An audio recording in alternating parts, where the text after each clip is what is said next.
Good rising, brethren. This is Big Judah coming to you guys in California. Before I begin, give all praises to the Most High Yahweh.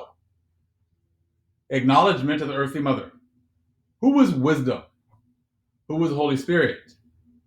Acknowledgement of Yahweh Shai.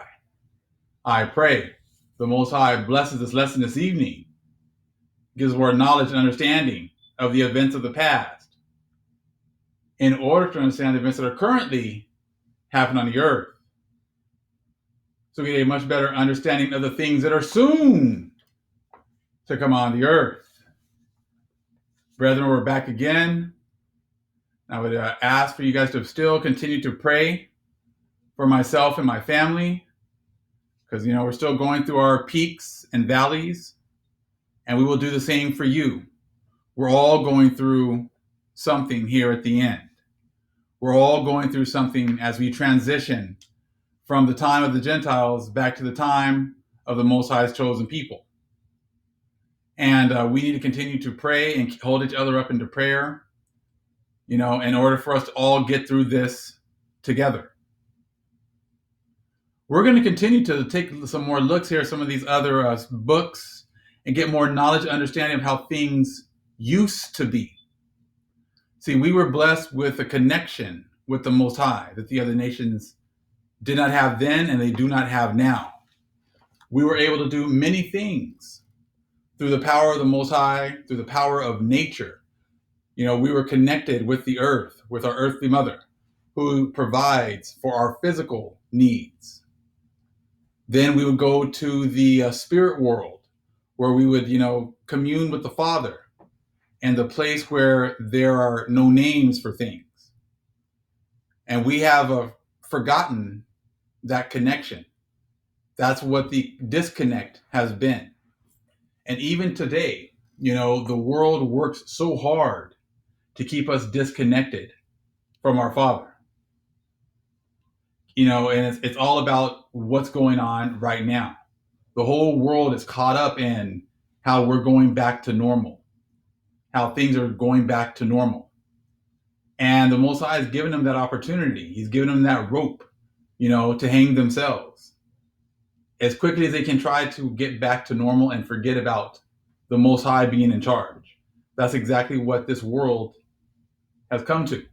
They're all fighting over themselves to, be the first to let, their stadiums be full of people, to get people to, back to those barbecues, back to all those things that they used to do, all the partying and everything else. That's what they always work to get back to. But we know better. We know that this is just a lull where the Most High is allowing them to make their decision. These are the days of Noah that we have been warned about. How everyone's going to be giving, and marriage and, having their parties and everything else. These are the days of Noah. The other nations are still trying to give their own breakdowns, and they're all pretty much the same breakdowns of prophecy. Nothing new. Don't worry. The Antichrist hasn't shown up yet. Don't worry. People have not been raptured yet. You still have time. So keep on having your parties. Keep on having your fun. Make your plans for next school year. Make your plans for the next college year, because everything's going back to normal. And that's what people are being lulled back into sleep, lulled back into that sense of comfort that we've gone through the worst of it and things are only going to get better. But what we're going to do is we're going to take a look at how things used to be. The connection between the people here in the Americas and the ones of a Druid nature back over on the islands of Ireland and Britain. So we're going to read a little bit here again and look at these connections, okay? Which book is this one? Okay. We're going to go ahead and read the title and read what you just read. Earthmind. Okay. The Forgotten Earth. While virtually all modern cultures consider the Earth to be deaf, dumb, and inanimate, the people who lived on our planet for tens of thousands of years, from the dawn of Upper Paleolithic period some 40,000 years ago, experience it as a great living being that was responsible. So the earth, there was a great connection in the past. And see, now if you talk about the earthly mother or the earth, you get made fun of. You make it sound like you are worshiping the earth. But see, that's all part of the disconnect. I remember years ago when Most High opened my eyes to the earthly mother and how, all the attacks that I absorbed from the other so-called Hebrews and things like that. And that was all to keep us disconnected from the way things used to be. We used to be connected to the Most High. We used to be connected to the earthly mother. We used to be connected to the earth and all the things that it could produce for us. Read that again. Okay. Nice and loud. While virtually all modern cultures consider the earth to be deaf, dumb, and inanimate, the people who lived on our planet for tens of thousands of years, from the dawn of the Upper Paleolithic period, some 40,000 years ago, experienced it as a great living being that was responsive, intelligent, and nurturing.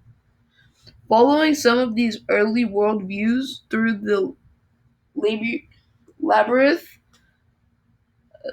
Labyrinth. Sorry, I've lost my place. Labyrinth of history, we shall notice the gradual emergence of amnesia that is really a double forgetting wherein a culture forgets and then forgets that it has forgotten how to live in harmony with the planet. But even this double forgetting is not total. Awareness always leaves its tracks through the sands of time. The literal tracks may be obliterated, but there is always a seed of perennial wisdom which endures the millennia, like some mythic spore awaiting the time for its rival. Okay, so see right there, it talks about how we've forgotten everything. We forgot how we used to commune with, the earth, with the earthly mother, with the Father. But there's going to be clues left. Just like you start to see all these great structures, these megalithic structures. Then we learn about the ley lines. We learn about how they just built over these ley lines. All these connections that we used to have, are still there. The connections are still there. The places that we used to use, our temples, are still there. But that's why all these clues are left about how we used to live, how we used to, interact with the earth. And that over these times, we're going to be given this knowledge back. And that's when you start reading about the star seed transmissions, and it's talking about those transmissions are all about giving us the knowledge back that we had before, waking us up to who we are and who we were before. See, we've been working this whole time with a lot of these books and things like that to get our physical understanding of who we are. Now we're starting to search for how do we make these spiritual connections once again. Learning who we are physically is just one aspect of this walk. Now we're moving into how do we get back to the spiritual connections, just like listening to stories so it can go into our right hand side and go into our storytelling side and go in that magic that we had before. All of us have some sort of magic, and the magic could be the things that we're good at, and then how the Most High is going to wake us up and use those attributes that we have for the nation. We all have our part to play in this. And see, and it's easy to get stuck with what's comfortable and get stuck with reading the same things and reading the same information. But we need to go deeper. We need to make those spiritual connections as well.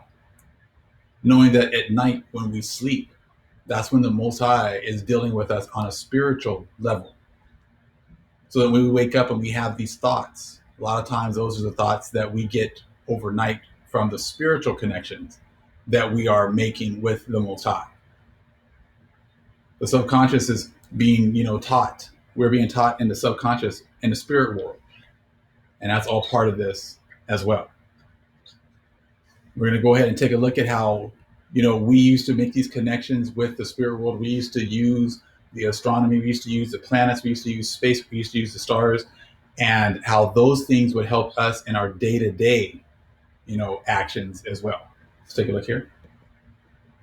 Book, the title, and Druid magic. Imagine living when people did nothing significant. If the druid pronounced a day or time of unfavorable, the longest surviving text from Celtic Gaul, known as the Caligony calendar, is an inscription on bronze that defines favorable and unfavorable